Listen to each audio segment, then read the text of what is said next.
এই ভিডিওটি তাদের জন্য যারা ইউরোপের স্বপ্ন দেখছেন অথবা ফার্স্ট ওয়ার্ল্ডে যাওয়ার জন্য স্বপ্ন দেখছেন, either it tourist visa, business visa, medical visa, work visa, what ever is it.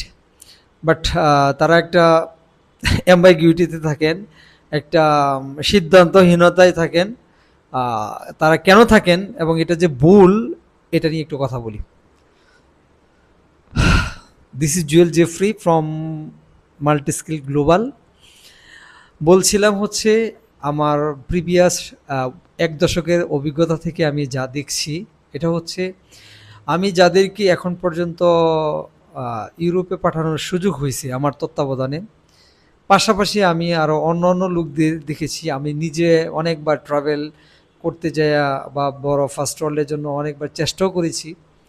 Overall যে সিনারিও থেকে যে আমার এক্সপিরিয়েন্স, এটা হচ্ছে আমাদের যে ভুলটা হয়, এটা হচ্ছে একটা যে কোনো কান্ট্রিতে মোটামুটি যখন ফ্লো থাকে, ওই সময় যারা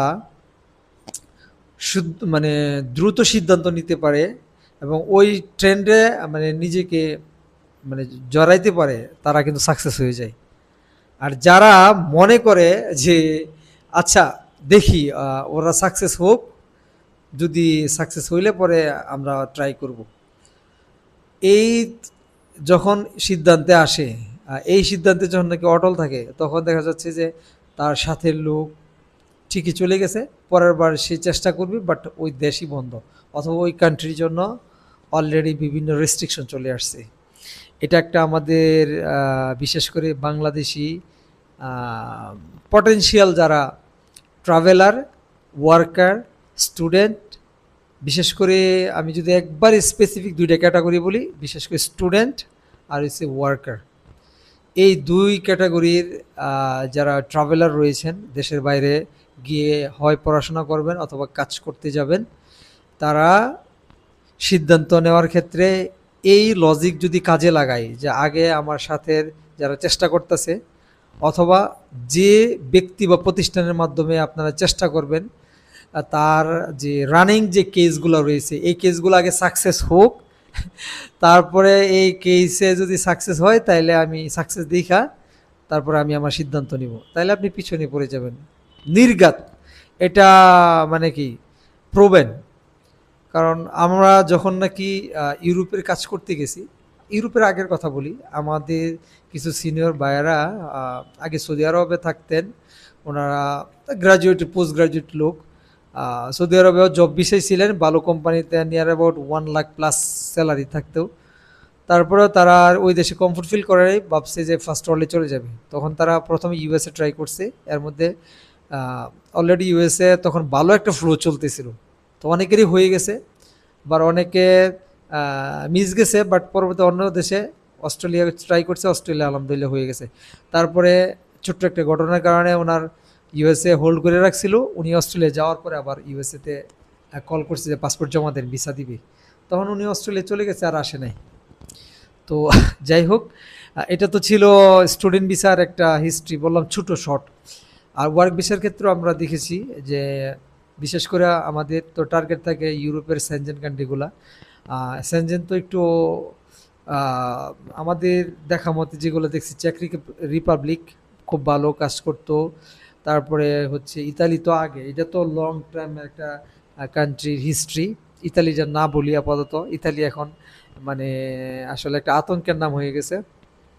তো বিশেষ করে ছোটো কান্ট্রিগুলো মানে গুলার একটা উদাহরণ দিই, যখন নন সেনজেন ইউরোপিয়ান কান্ট্রি খোলা শুরু করছে, মানুষ বাংলাদেশি রিক্রুটিং এজেন্সিগুলা কিছু কিছু ডিমান্ড লেটার নিয়ে আসার চেষ্টা করছে, কাজ করার চেষ্টা করছে। এর ভিতরে প্রথম ছিল ক্রোয়েশিয়া, তারপরে ছিল রোমানিয়া, তারপরে নন সেনজেনের মধ্যে এই 2টা খুব জনপ্রিয়। তারপরে নন সেনজেন, এই 2টা তো সেনজেন হয়ে গেছে, এখন নন সেনজেনের মধ্যে হচ্ছে সার্বিয়া, মন্টিনিগ্রো, তারপরে হচ্ছে নর্থ মেসিডোনিয়া, মলদোভা, তারপরে পার্শ্ববর্তী আরও 2-একটা দেশ রয়েছে। তো এগুলাতেও হিউজ কাজ হয়েছে।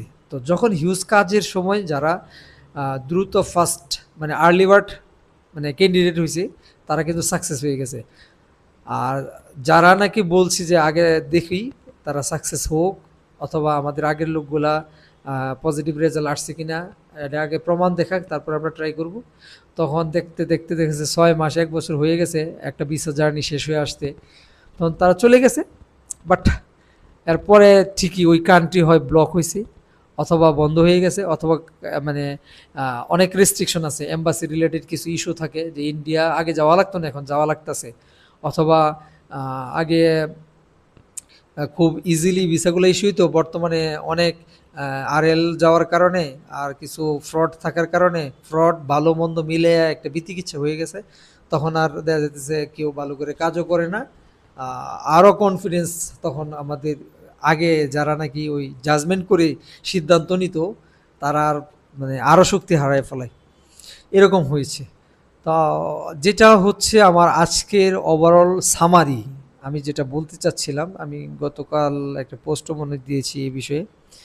এটা হচ্ছে কেউ যদি মনে করে যে আমি রেজাল্ট দেখে তারপরে সিদ্ধান্ত নিব, তাহলে মনে রাখতে হবে আপনার মানে চান্স সাকসেস হওয়ার সম্ভাবনা খুবই কম। আর আপনি যদি এমন হন যে আমি রিস্ক নেই, রিস্ক নিয়ে রিস্ক নিয়েও আমি বারবার পোস্ট করতেছি, আপনারা হয়তো বা দেখেন জানেন। এটা হচ্ছে রিস্ক নেওয়ার ক্ষেত্রে লাভ হচ্ছে দুইটা। একটা হচ্ছে রিস্ক নিলে আপনি সাকসেস হতে পারেন, অথবা আপনি ফেলিওরও হতে পারেন। তাহলে ফেলিওর হইলে আপনি বুঝতে পারবেন যে আপনি ফেলিওর হয়েছেন, তখন আবার নতুন করে ড্রাইভ দেওয়ার সিদ্ধান্ত নিতে পারবেন, অথবা আর ড্রাইভ দিবেন না, এই দুইটার যে কোনো একটাতে আসতে পারবেন। আর যদি আপনি রিস্ক নাই নেন বা চেষ্টা না করেন, তাহলে তো আপনি বুঝবেনই না আপনি যে সাকসেস হয়েছেন অথবা সাকসেস হচ্ছে মানে হবেন না। এটা তো একটা তো আপনি সিদ্ধান্ত পৌঁছাতে পারবেন না। এই কারণে বলা হয় যে বর্তমান সময়ে রিস্ক না নেওয়াটাই বড় মানে সবচেয়ে বড় রিস্ক। আপনি রিস্ক নিলে চান্স 50-50, সাকসেসও হয়ে যেতে পারে অথবা লুজারও হইতে পারে। লুজার হইলে বর্তমানে এখন এত বোকা কেউ না যে লুজার হয়ে গেছে মানে সে লক্ষ লক্ষ টাকা একবারে বা বেশ হ্যান্ডসাম অ্যামাউন্ট টাকা নষ্ট করে ফেলে। আপনি যদি এইরকম বোকা নিজেকে মনে না করেন, তাহলে আপনি অবশ্যই স্বাভাবিকভাবে আপনি যখন যাদের সাথে ডিল করবেন আপনার সিকিউরিটি জোন মেনটেন করবেন, হয় ব্যক্তি বিশ্বস্ত অথবা প্রতিষ্ঠান বিশ্বস্ত, অথবা আপনি পেমেন্ট করার সময় কম করবেন, আপনার বাকি রেজাল্ট দেখে পেমেন্ট করবেন, অথবা আপনি মোটামুটি একটা ডকুমেন্টেশন পাওয়ার পরে এটাকে যত অ্যাঙ্গেলে যাচাই করা যায় যাচাই করে নেবেন। মানে আপনার রিস্ক মানে মিনিমাইজ করার জন্য যেভাবে মানে সুযোগ আছে যত অ্যাঙ্গেলে এটা করবেন। তাও আমি বলবো যে আপনি রিস্ক নেন, আপনি চেষ্টা করেন, চেষ্টা করলে আপনি সাকসেস হওয়ার সম্ভাবনা 50%, আর রিস্ক লুজার হওয়ার সম্ভাবনা 50%।